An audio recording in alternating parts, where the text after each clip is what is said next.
श्रीमद्भक्तियोगो नाम द्वादशोऽध्यायः। अर्जुनोवाच एवं सततयुक्ता ये भक्तास्त्वं परयुपासते ये चाप्यक्षरमव्यक्तं तेषां के योगवित्तमाः।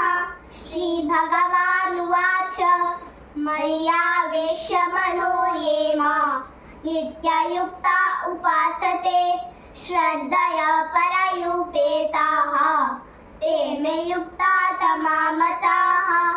ये त्वक्षरमनिर्देश्यम् अव्यक्तं परयुपासते सर्वत्र गमचिन्त्यं च कूटस्थमचलं ध्रुवं सन्नियम्येन्द्रियग्रामं सर्वत्र समबुद्धयः ते प्राप्नुवन्ति मामेव सर्वभूतहिते रताः। क्लेशोऽधिकतरस्तेषाम् अव्यक्तासक्तचेतसाम् अव्यक्ता हि गतिर्दुःखं देहवद्भिरवाप्यते।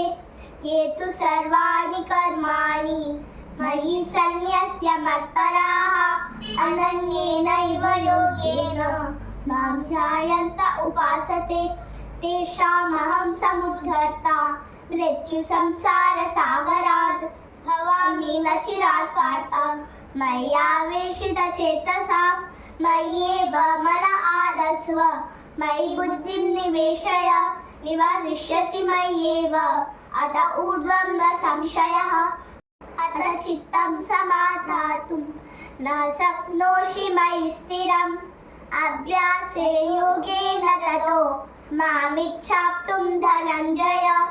अभ्यासेऽप्यसमर्थोऽसि मत्कर्म परमो भव मदर्थमपि कर्माणि कुर्वन् सिद्धिमवाप्स्यसि। श्रीकृष्णार्पणमस्तु।